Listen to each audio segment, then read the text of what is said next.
Now हम आ गए हैं विद क्वेश्चन नंबर 23। होप के जो जितनी भी हमने चीज़ें पढ़ी हैं सब कॉन्सेप्ट क्लियर हो चुका होगा। ठीक है, ना आगे बढ़ते हैं।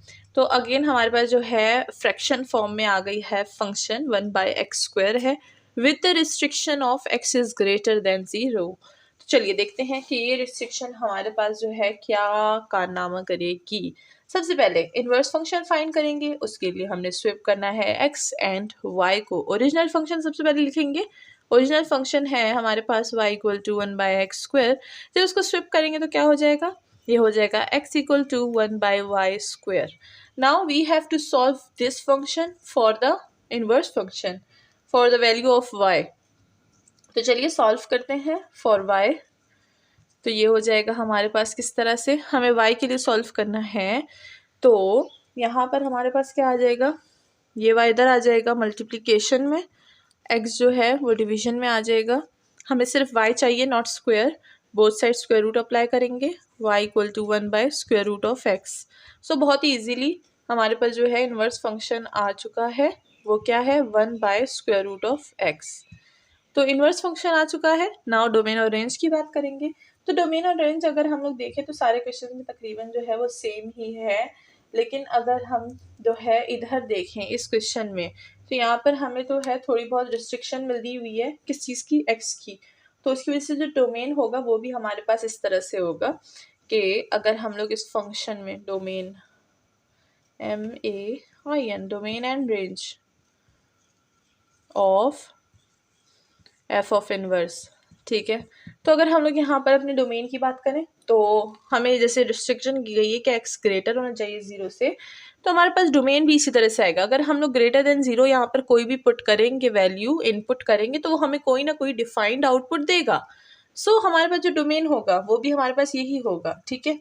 तो domain will be as it is, that is x is greater than 0। तो कोई भी वैलिड वैल्यू जो x से ग्रेटर होगी वो हमारे पास क्या होगी, ये डोमेन को सेटिस्फाई करेगी। एंड साथ में रेंज की भी हम लोग यही बात करेंगे कि अगर रेंज भी हम लोग y से ग्रेटर लेंगे तो भी हमारे पास क्या होगा, वो एक वैलिड रेंज देगा। तो बहुत ही सिंपल सा था, जो रिस्ट्रिक्शन दी थी वही रिस्ट्रिक्शन इसकी डोमेन और रेंज बन गई है।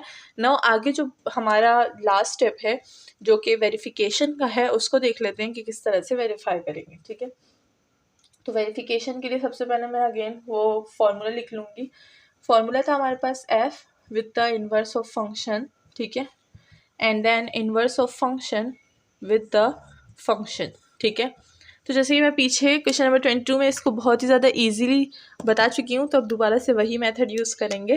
तो हमने क्या किया था, हमने इसको एज अ इन्वर्स को एज अ एक्स की वैल्यू जो है पुट किया था इस फंक्शन में, ठीक है। तो इसको हम लोग एज अ वैल्यू इधर पुट कर लेंगे। तो ये क्या हो जाएगा, ये है 1/x की वैल्यू क्या है, ये है हमारे पास स्क्वायर रूट ऑफ एक्स। तो यहाँ पर मैं क्या लिख दूँगी, स्क्वायर रूट ऑफ एक्स, जो कि हमारे पास 1 की डिवीजन में है, ठीक है। तो मैं भी इसको ऐसे ही लिखूँगी 1/√x। और इस फंक्शन में स्क्वायर है तो मैं x पे स्क्वायर दे दूँगी। तो हमारे पास काम जो है बन गया। कैसे, मैंने इसको x की वैल्यू सपोज किया और पुट कर दिया, इसमें मेरे पास आ गया। नाउ इसको एज अ x की वैल्यू हम लोग पुट करेंगे इसमें, ठीक है। तो ये 1/√, ठीक है, स्क्वायर रूट x है, इसको x की वैल्यू ले लेंगे तो ये तो हमारे पास डिवीजन में है तो ये भी डिवीजन में चला जाएगा x², ठीक है। तो इस तरह से जो स्क्वायर रूट है थोड़ा सा लंबा हो जाएगा, ठीक है। तो चलिए ये हो गया हमारे पास दोनों। नाउ इसको सिंप्लीफाई करेंगे x पे। अगर स्क्वायर स्क्वायर अप्लाई करेंगे this will be cancel, x ऊपर मल्टीप्लिकेशन में आ जाएगा, x आ गया, this and this will be cancel, x ऊपर आ जाएगा। तो ये हो गया हमारे पास वेरीफाई, और इसी के साथ हमारा क्वेश्चन नंबर 23 जो है वो सॉल्व हो गया है। नाउ चलते हैं question number 24।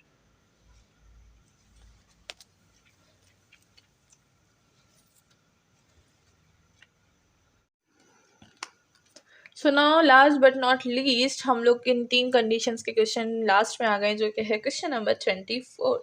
So let not math be a mystery को आपने सब्सक्राइब कर ही दिया होगा, साथ में बेल आइकन और जो है लाइक का बटन ज़रूर प्रेस कर लीजिएगा, साथ में अपने फ्रेंड्स के साथ शेयर कीजिएगा, अपने क्लास फेलोज के साथ शेयर कीजिएगा इस प्लेलिस्ट को, एंड ऑफ कोर्स कमेंट में ज़रूर बताइएगा कि आपको मेरी जो है ये वाली एक्सरसाइज कैसी लगी। तो चलिए स्टार्ट करते हैं विदाउट एनी डिले।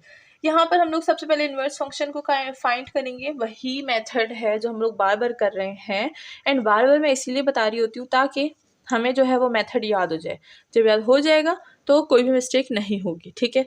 तो ओरिजिनल फंक्शन सबसे पहले लिख लेंगे। वन ओरिजिनल फंक्शन है 1/x³ with the restriction of that x is not equal to 0, यानी x जो है बिल्कुल भी 0 के इक्वल नहीं होना चाहिए। तो अब यहाँ से अंदाज़ा लगा लें कि डोमेन हमारे पास क्या होने वाला है, ठीक है, एंड रेंज हमारे पास क्या होने वाला है। लेकिन सबसे पहले हम लोग क्या फाइंड करेंगे, इनवर्स ऑफ द फंक्शन।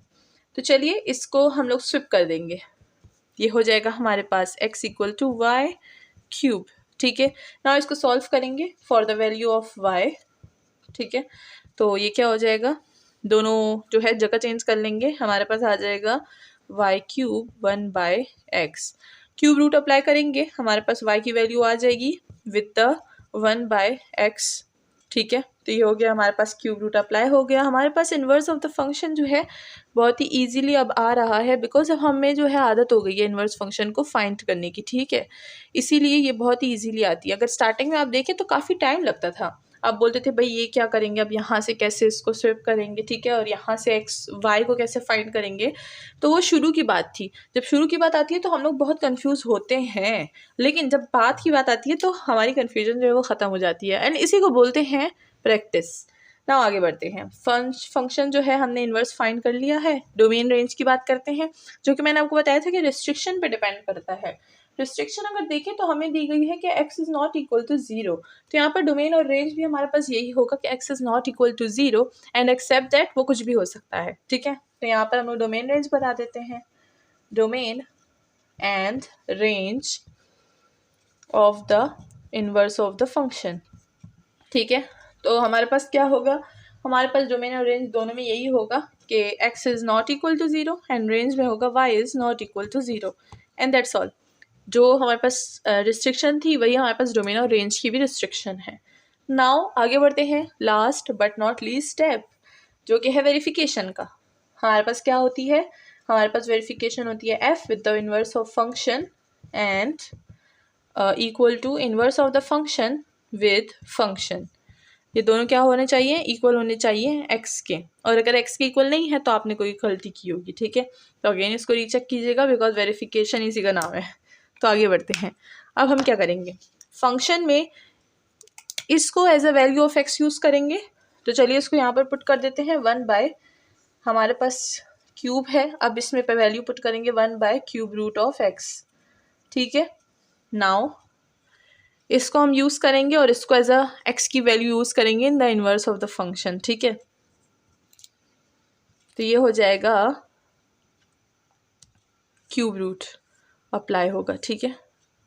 और क्यूब रूट हमने लगा लिया, x की वैल्यू क्या है 1/x³, तो ये हो गया 1/x³, ठीक है। होप कि अब इसमें कोई कन्फ्यूजन नहीं होगी। This is the easiest method to क्या, टू क्लियर दिस फंक्शन या फिर दिस वेरिफिकेशन, सही है। ये बहुत ही ज़्यादा सिंपल मेथड है हमें समझने के लिए, ये जो चीज़ है इस वेरिफिकेशन को हम किस तरह से यूज़ करेंगे, ठीक है। तो चलिए ये हो जाएगा हमारे पास cube and cube root will be cancel, cube and cube will be cancel, हमारे पास आ जाएगा 1/1x, x ऊपर चला जाएगा, वही जो है हमारे पास डबल कंडीशन है डिवीजन की। तो जो है ज़्यादातर स्टूडेंट्स को डबल कंडीशन नहीं पता होती डिवीजन की, तो let's me clear this again. एक दफ़ा मैं पहले ही बता चुकी, दोबारा बताती हूँ।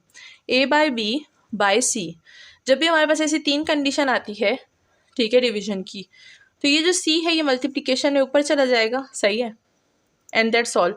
ये हो जाएगा ac/b। और अगर हमारे पास जो है ट्रिपल डिवीजन आ गई, तो ट्रिपल डिवीजन का क्या मेथड होता है, वो होता है हमारे पास a/b divide c divide d, ठीक है। अब यहाँ से लेंगे हम लोग, ये जो d है ये ऊपर डिवाइड हो जाएगा, ये जो c है ये यहाँ पर मल्टीप्लाई हो जाएगा, ठीक है। तो ये हो जाएगा AD/BC।